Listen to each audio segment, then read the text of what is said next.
Greetings, welcome back to Black Bear News, where we are discussing climate change, abrupt climate change, and upending the current thought paradigm, which is what we're going to have to do if we're going to save anything of the planet or ourselves. Hope you all enjoyed the last round of interviews. Both William Falk and Guy McPherson were a lot of fun and very interesting to interview. I really enjoyed my discussions with both. I hope you did too. I have another interview coming up next week. Jennifer Hines will be with us. So looking forward to that. So I'm just going to roll through some climate change, climate catastrophe news.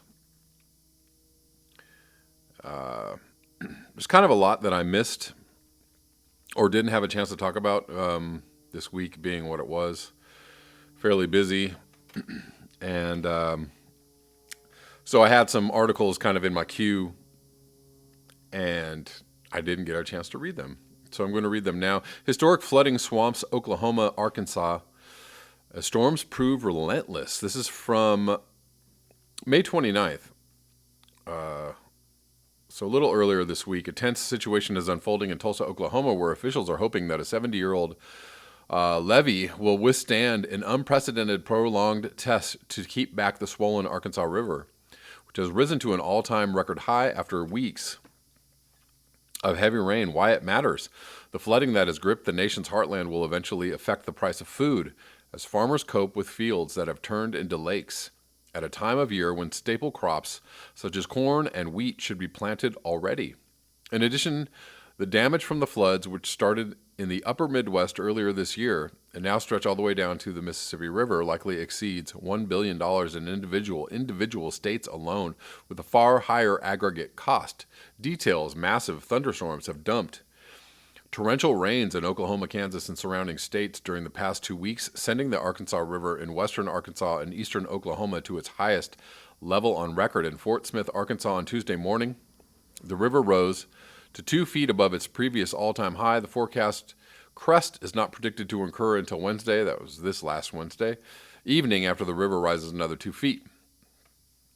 The impact, floodwaters are slowly making their way down the Mississippi River toward Louisiana, rattling nerves and setting records. Officials announced Monday they will open the Morganza Spillway in Louisiana for only the third time since it was built in 1954. The river is expected to crest there by June 2nd at the second highest level on record. That's tomorrow. The current flood fight is historic and unprecedented, the Corps said in a statement, noting that this year's Mississippi River floods are likely to become the longest such event on record, beating a 1973 flood that lasted 225 days. Good Lord. In the Southern Plains, Oklahoma has far and away been the poster child for this event. Victor Murphy of the National Weather Service tells Axios, by the time May 31st rolls around, we fully expect May of 2019 to surpass October 1941 as the second wettest month on record for Oklahoma, behind only May 2015.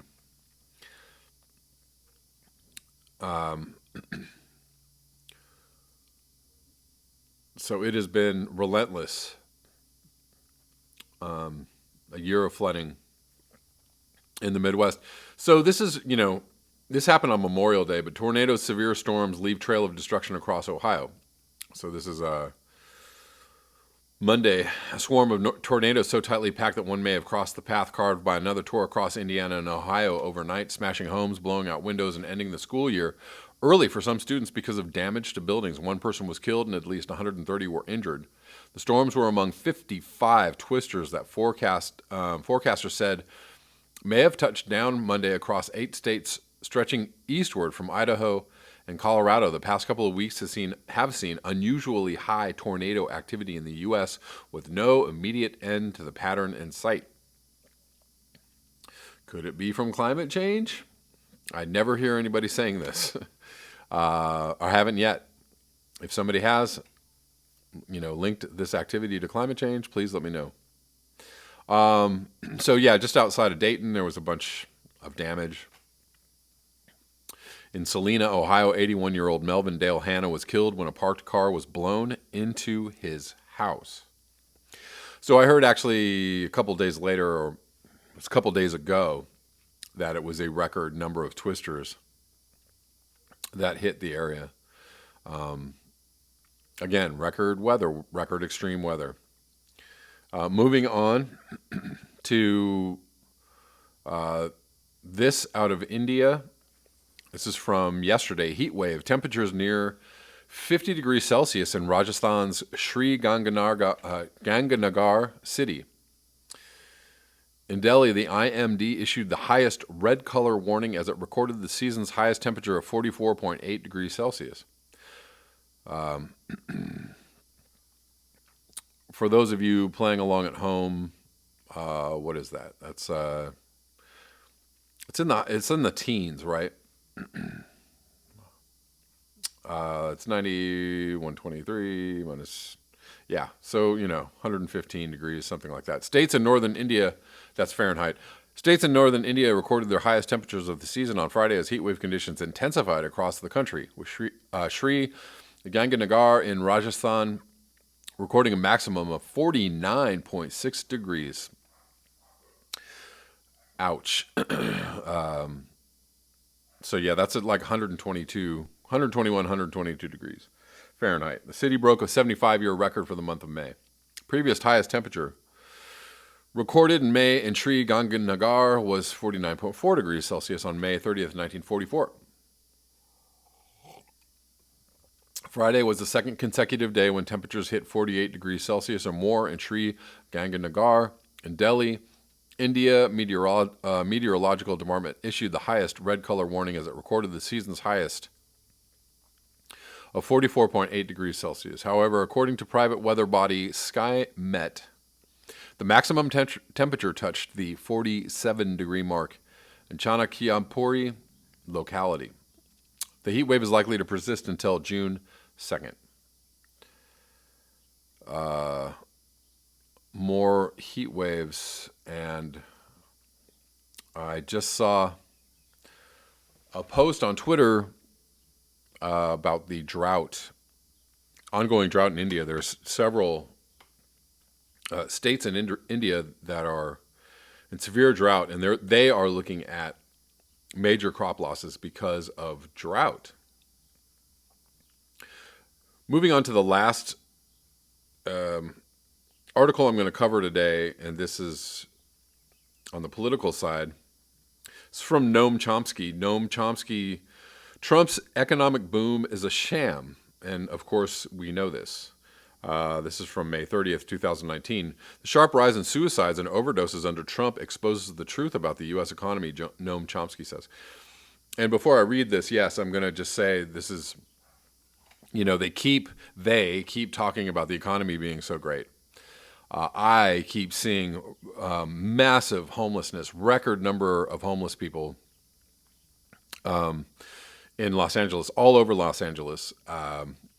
People are really suffering. I know that people are suffering under debt. People don't have any money. People are working for less wages, longer hours.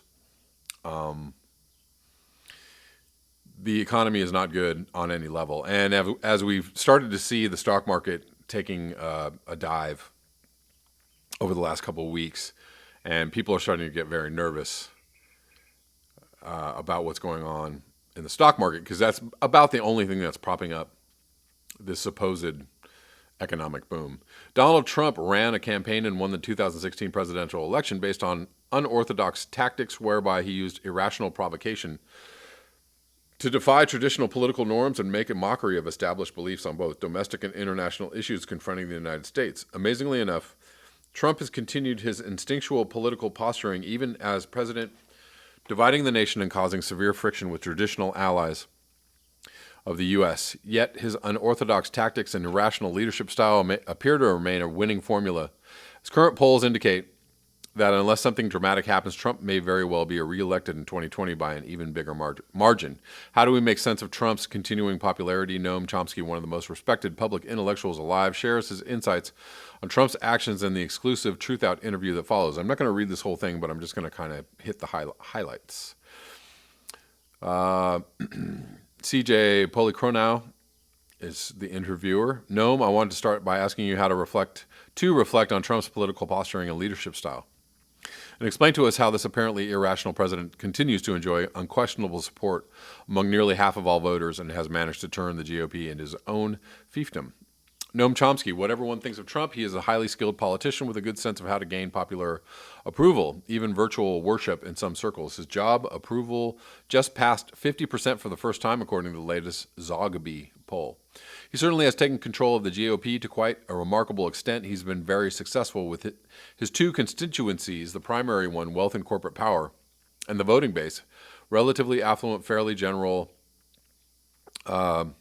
including a large block of Christian evangelicals, rural whites, farmers, workers who have faith in his promises to bring back jobs, and a collection of others, some not too admirable. It's clear why the primary constituency is mostly delighted. Corporate profits are booming. Wealth continues to be concentrated in very few hands. Trump's administration is lavishing them with gifts, including the tax bill, the main legislative achievement, across-the-board deregulation, and rapidly increasing fossil fuel production. He and McConnell, in many ways the evil genius of the administration, are packing the judiciary, with reactionaries guaranteeing the interests of the corporate sector and private wealth even after these glory days are past. They don't like his trade wars, which are causing disruption of global supply chains, but so far, at least, that's outweighed by his dedicated service to their welfare. Indeed, this is... So Trump is actually supported by the entire corporate class, whether they, talk badly about him or not. Whether they call him, the evil one, or whether they call for his impeachment. He is also supported by corporate Democrats, by the way, who totally support his military buildup, totally support his regime change wars, totally support, there's not much resistance to his gutting of the EPA, to other institutions. He's deregulating all over the place, and there is not... I don't see a lick of resistance except from progressive Democrats. Mostly the establishment, and that includes the political establishment, is in support of Trump, totally and completely. They just like to talk as if they aren't, and they're liars.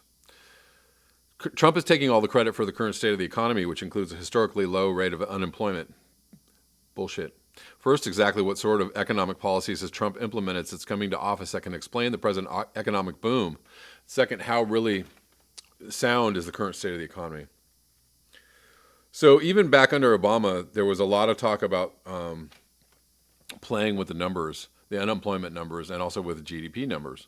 That these were fudged, and there isn't any reason to believe that they aren't fudged even more under Trump. To begin with, there is a reason for caution about the low rate of unemployment. In the very good economics journal Challenge, relying on the Bureau of Labor Statistic figures, economist John Komlos estimated that the real unemployment rate in the fall of 2018 was closer to 7.4% of the labor force. And that's almost laughably low, I believe. Among those without a high school diploma, it was twice as high, reaching 28% unemployed among African Americans. Okay. And that flies in the face of, African Americans are doing better than ever under Trump. They just say whatever they want to say. The prime reason for the discrepancy in figures, all from the same government sources, is a significant decline in labor force participation. Many have dropped out of the labor force in their prime years. The high actual unemployment rate, Komlos plausibly suggests, is part of the reason why there is so much despair in this society.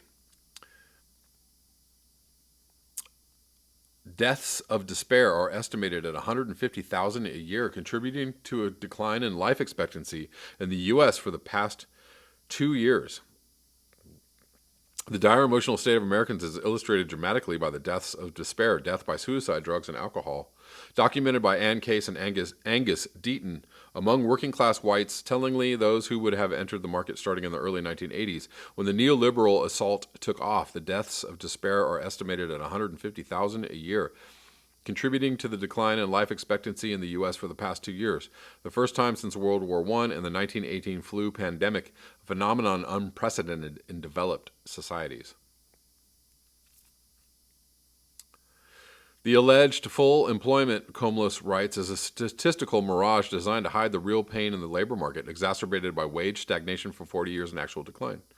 Real median household incomes have been declining for every educational group since the turn of the 21st century, for those without a college degree by 17%, continuing the stagnation or decline in real hourly wages since the 80s. Add this to Alan Greenspan's greater work insecurity, the foundation of his success in economic management, as he boasted to Congress, and we get a more realistic picture than what is in the headlines and an explanation for the general despair. Much the same is true throughout the regions afflicted by the neoliberal austerity plague, though deaths of despair seem to be an American phenomenon. That's all I'm going to read of this article. I'm going to link this below if you would like to read the entire thing. But it is looking grim for a lot of people, and I'm aghast at the homeless situation in Los Angeles. Every single day I drive through Los Angeles, and it is worse by the day. Homeless have taken over whole blocks and started to build shanty towns, and there's streets where there's rows and rows and rows of RVs parked, vans parked, people living in their cars. That right there is the signifier that the economy is terrible, that the economy is not doing well at all. It's only good for the people who are doing well. And rents and house prices and prices of commodities being what they are, people are being forced out of the economy and forced out onto the street and forced to fend for themselves. And I do not know how this is going to end. My guess is not well. That's all I have for you today. Thank you so much for your eyes, your ears, and your conscience. If you would like to support this channel, you can do so at the links below. Until next time, peace.